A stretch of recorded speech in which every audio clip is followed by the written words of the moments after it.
Derecho internacional público. El derecho internacional público es un conjunto de normas jerarquizadas y coordinadas que se aplican a las relaciones externas entre sujetos soberanos, es decir, entre estados y otros sujetos de derecho internacional como las organizaciones internacionales. Límites a la soberanía, los derechos humanos y el principio de igualdad. Existen naciones grandes y pequeñas, pero los estados son iguales para adquirir derechos o para protegerlos ante la comunidad internacional. Asistencia humanitaria.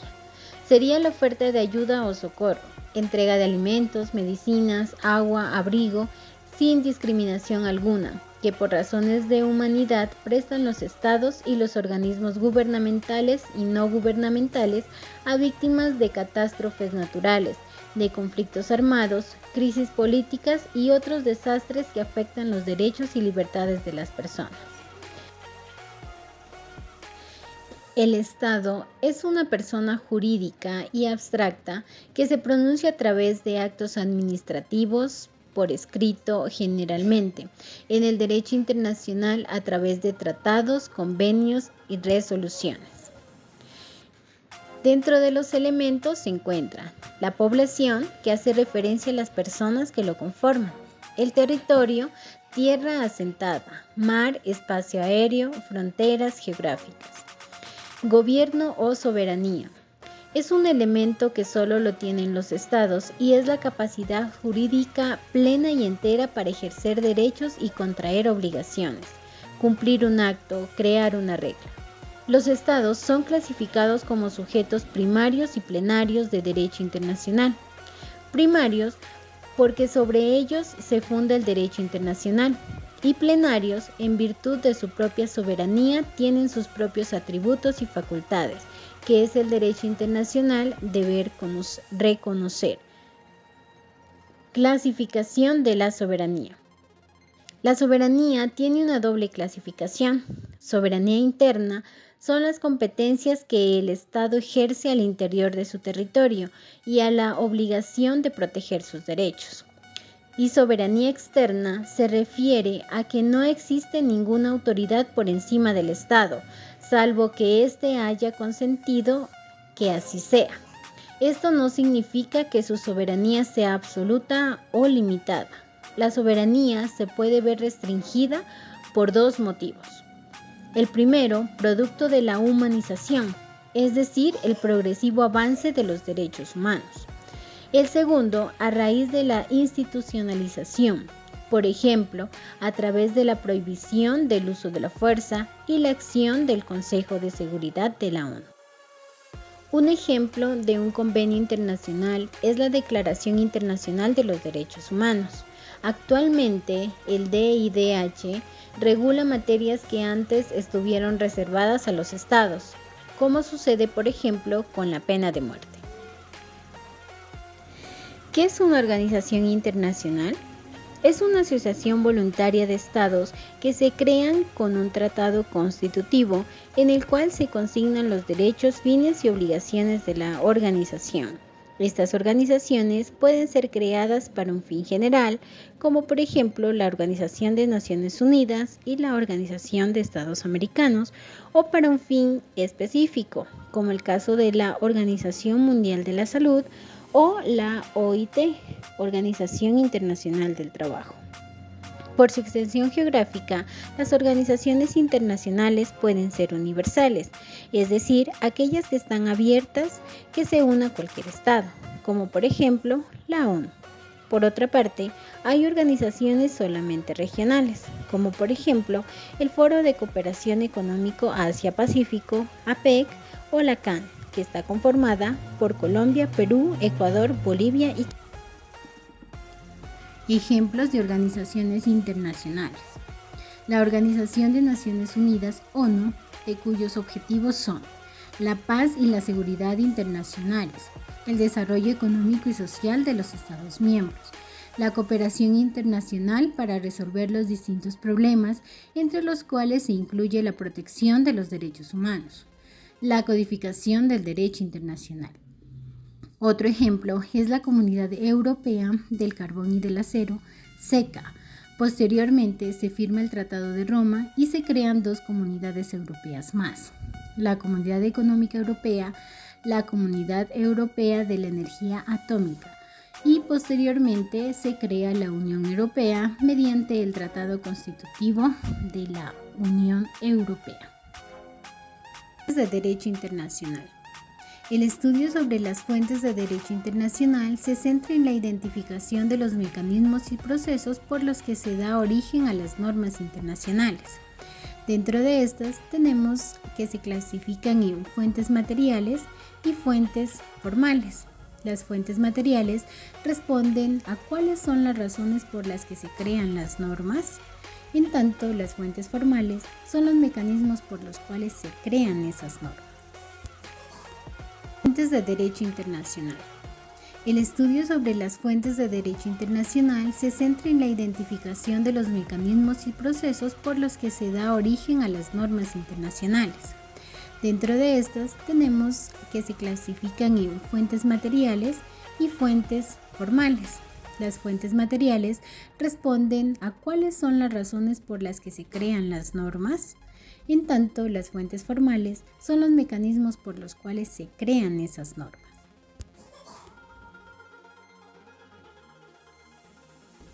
Actos unilaterales del Estado. Son manifestaciones de voluntad de un solo sujeto de derecho internacional cuya validez no depende en principio de otros actos jurídicos, ya que tiende a producir efectos para el sujeto que la emite y para terceros en determinadas circunstancias.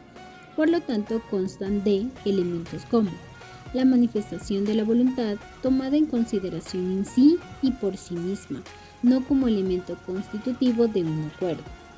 Realización por un solo sujeto, no dependencia de otros actos jurídicos y producción de efectos para el sujeto que realiza el acto unilateral. El derecho de las organizaciones internacionales.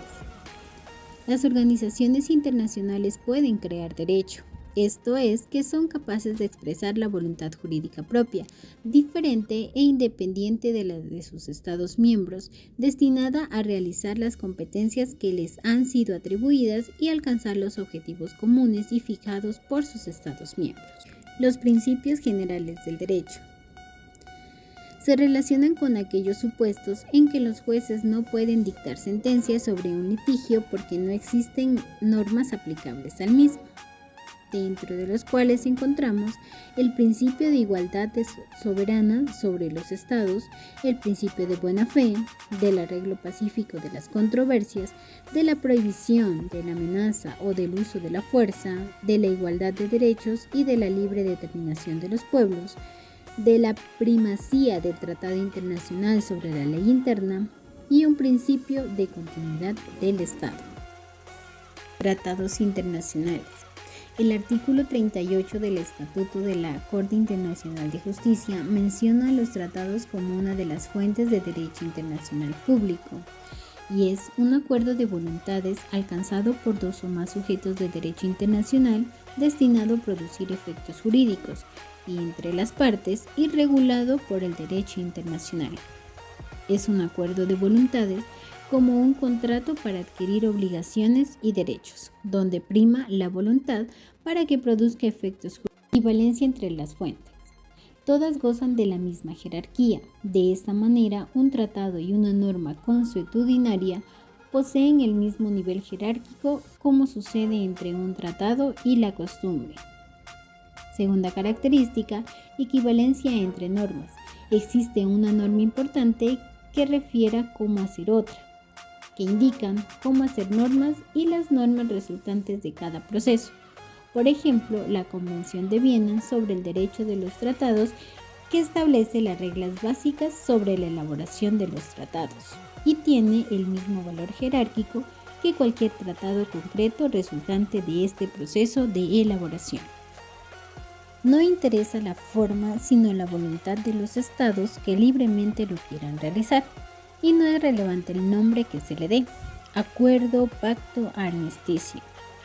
El acuerdo de voluntades es alcanzado entre dos o más sujetos de derecho internacional, es decir, los acuerdos celebrados entre Estados con organizaciones internacionales y con otros sujetos de derecho internacional, como por ejemplo la Santa Sede, el CICR, el Movimiento de Liberación Nacional. El tratado está destinado a producir efectos jurídicos entre las partes y está regulado por el derecho internacional. Regulación de tratados. El principal instrumento que lo regula es la Convención de Viena sobre Derechos de los Tratados de 1969, que aún continúa vigente. El derecho es seguro y bien organizado y tiene seguridad jurídica. Por lo tanto, hace que respete la norma. Ese instrumento se codificó por escrito y de forma estándar las disposiciones de los tratados. Las reservas. La reserva es un mecanismo mediante el cual un Estado busca la modificación o exclusión de la aplicación de ciertas cláusulas del tratado respecto a ese Estado. Los sujetos involucrados en la formación de una reserva son el Estado reservante, que es aquel quien formula la reserva, el Estado aceptante, que es aquel quien la acepta, y el Estado objetante, que puede darse y es aquel quien la objeta. Una reserva no puede hacerse en cualquier momento, porque de lo contrario se realizaría un nuevo tratado. Este debe realizarse al momento de manifestar el consentimiento, es decir, en la etapa de adopción, la terminación y nulidad de los tratados. Un tratado termina o se extingue cuando desaparecen las obligaciones asumidas por las partes, cuando ya no se requiere, se agotó el tiempo o se cumplió o no el objeto. Dentro de los vicios del consentimiento encontramos, primero, la violación al derecho interno. Con la firma del tratado se vulnera una norma de derecho interno. Segundo, restricción específica de poderes. Para manifestar el consentimiento de un Estado, no tiene el poder o competencia, es decir, quien lo firmó no es el competente. Tercero, error. Es el desajuste entre la realidad y la expresión de la voluntad emitida, y tiene las siguientes características. Debe ser de hecho y no de derecho, dado que nadie puede alegar la ignorancia de la ley. Debe ser esencial, es decir, algo de peso. Debe ser inexcusable. Se puede prever, es decir, que no se haya podido prever mediante la diligencia debida. El dolo.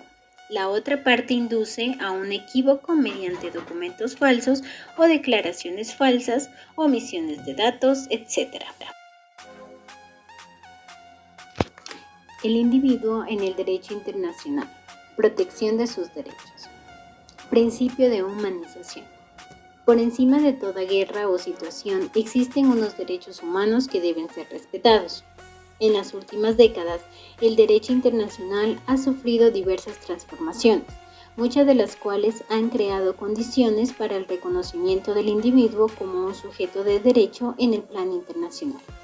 Uno de estos ejemplos claros es el proceso de humanización, que ha traído como consecuencia que el derecho internacional deje de ser estatocéntrico, lo que, sin embargo, no significa que el Estado haya dejado de ser el sujeto de derecho internacional por excelencia.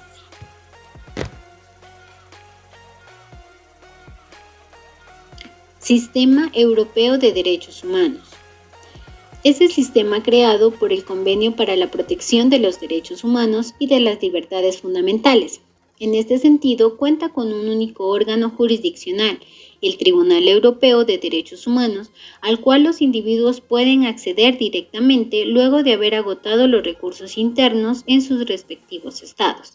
Este tribunal deberá evaluar si existió o no la violación alegada y, si corresponde, determinará la responsabilidad internacional del Estado. Sistema Interamericano de Derechos Humanos. Cuenta con dos órganos principales, la Comisión Interamericana de Derechos Humanos y la Corte Internacional de Derechos Humanos. La Comisión tiene competencia para conocer denuncias contra Estados presentados por individuos que se han visto lesionados en alguno de sus derechos, que están establecidos en la Declaración Americana de los Derechos y Deberes del Hombre.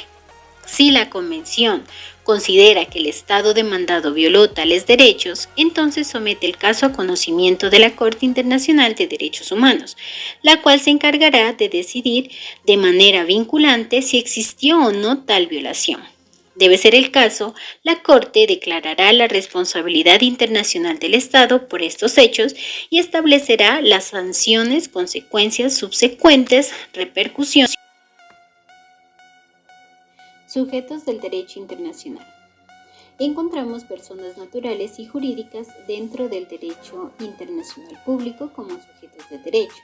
Este es el caso si son sujetos, hacen referencia a derecho privado internacional que a su vez hace parte del derecho público.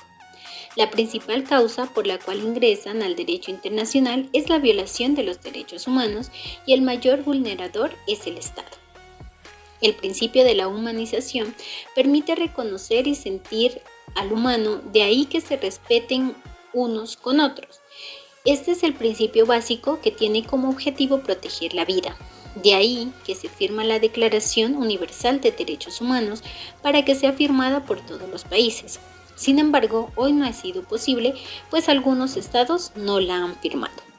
Existen dos sistemas dentro del derecho internacional. El Sistema Universal de Derechos Humanos, que es liderado por la Organización de Naciones Unidas, ONU, y los sistemas regionales entre los estados. Asilo y refugio. El asilo consiste en el derecho de ayuda humanitaria que una persona tiene de manera individual a buscar protección más allá de las fronteras de su país. En términos generales, un asilo se solicita cuando se produce un conflicto o persecución de cualquier tipo que ponga en riesgo la integridad y la vida del solicitante. En este sentido, existen personas que pertenecen a la política diplomática que piden asilo hacia otros países, es decir, estas personas tienen un estatus político diplomático alto.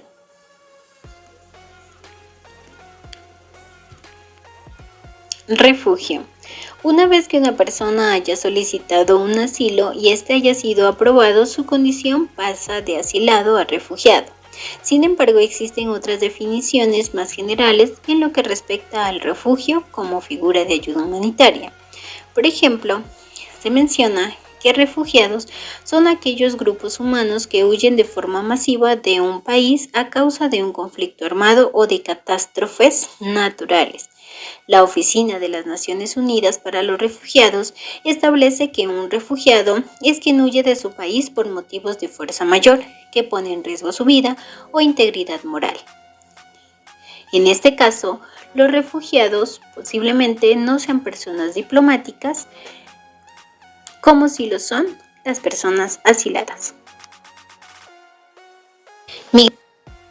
Migrante. Las Naciones Unidas definen el migrante como alguien que ha residido en un país extranjero durante más de un año, independientemente de las causas de su traslado, voluntario o involuntario, o de los medios utilizados, legales u otros. De igual manera, se puede decir que los migrantes pueden estar en determinado país de manera legal o ilegal. ¿Cuál es la jerarquía del derecho internacional en el derecho interno?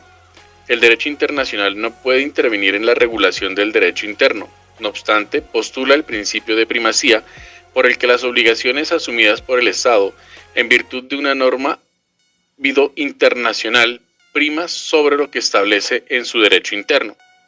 De esta forma, el Estado puede decidir cómo se incorpora el derecho internacional en su ordenamiento jurídico y el rango jerárquico que éste tendrá en su relación con otras normas internas. La aplicación del derecho internacional en el orden jurídico interno. La aplicación del derecho internacional enfrenta muchas dificultades a la hora de llevarlo al derecho interno, debido al carácter descentralizado y altamente politizado del contexto que pretende regular. En el ordenamiento jurídico internacional no existe un sujeto superior a los estados, como un superestado, que controle de manera general la aplicación de sus normas, sino que los mismos estados deben ser los gestores de la aplicación del derecho internacional. Ejemplos de organizaciones internacionales.